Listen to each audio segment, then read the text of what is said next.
A gente está recebendo o Fabian Nasser. Fabian, você pode falar muito bem de internação. Você passou por quantas?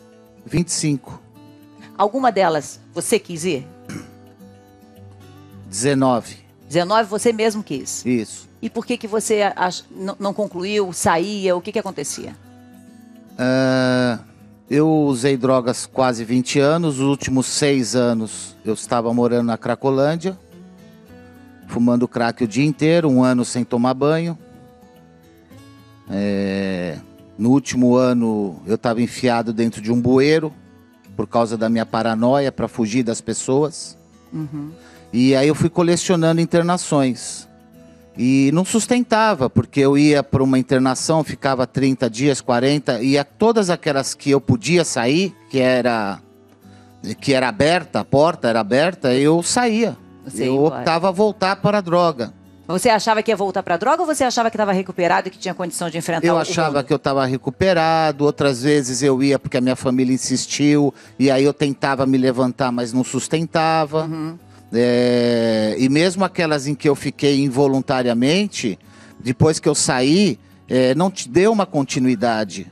Hoje as clínicas internam e depois que interna entregam um papel dizendo: olha, vai aqui no Narcóticos Anônimos, a senhora vai nesse grupo, toma seus remédios direitinhos e entrega a pessoa. Não tem alguém que o acompanhe. E por Por isso que a maioria recai. E por que você acha que com você deu certo? O que aconteceu que foi definitivo para que desse certo? Então, o meu caso é porque eu cansei. Eu cheguei num esgotamento e o preço pelo que eu estava pagando ficou muito alto. A Sônia me escreveu pedindo ajuda, né? Como muitas mães que me escrevem, infelizmente, 10, 15 por dia, desesperadas, porque elas precisam ser resgatadas. Não dá, elas não conseguem chegar no Cratode. Tem mãe que está vendo o filho morrer e ela precisa de uma ambulância para ir buscar ele. Ainda não tem isso. Uhum. Que é o caso dela. Ela escolheu não deixar ele ir para a rua, porque ela não quer que ele morra na rua. Mas lá dentro, infelizmente eu falei isso para ela, eu vi alguns morrerem dentro de casa. Por quê? Porque ele fica num ambiente mais protegido, a polícia teoricamente não vai invadir. A casa é pior do que a rua, na sua avaliação? A casa é pior porque, o que acontece? Quem faz isso, ele aluga o espaço na casa para outros usuários usarem num local mais protegido. Então ele deixa pessoas entrarem que tem droga. Acabou a droga, ele manda embora. Então ali se transforma alimento vício. Isso, eu fazia isso também. Então ele vai usar muito mais droga do que ele conseguiria usar na rua. Você falou que ela te ligou, porque hoje você trabalha ajudando outras pessoas a saírem do vício. Isso, eu atendo em São Paulo, lá no Butantã, as famílias chegam, assim, como ela, desesperadas, despedaçadas. E meu sonho era ter 5 ambulâncias na porta e falar: vamos buscar ele agora. E vamos levar ele para lá. Algumas me contam que chegam no Cratode porque ficaram batalhando atrás do filho semanas até achar ele e depois convencê-lo a chegar lá. E muitas vezes elas têm que retornar num segundo momento, porque naquele momento ela já não é encaminhada.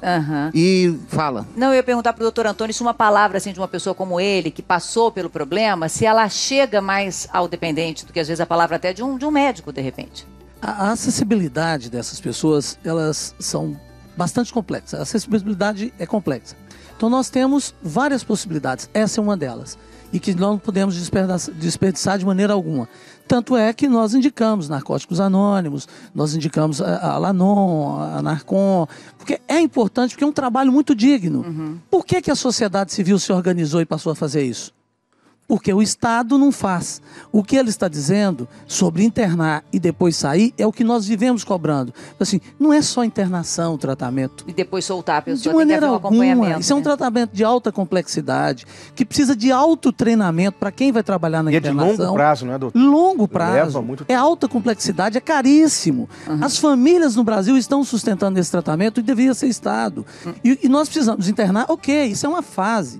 Mas nós temos que lembrar que antes de internar, tem um tratamento ambulatorial grande que pode ser feito para não se chegar à internação. Não nos interessa, enquanto profissionais da área de saúde, essa história de internação. Essa tem que ser o último recurso, né? Mas ela é super válida, super importante, em alguns casos, o único momento. E mais uma coisa, Fátima, não é uma internação na maioria dos casos. São Às várias. vezes precisam várias internações para você conseguir seu objetivo final. Mas qual o problema?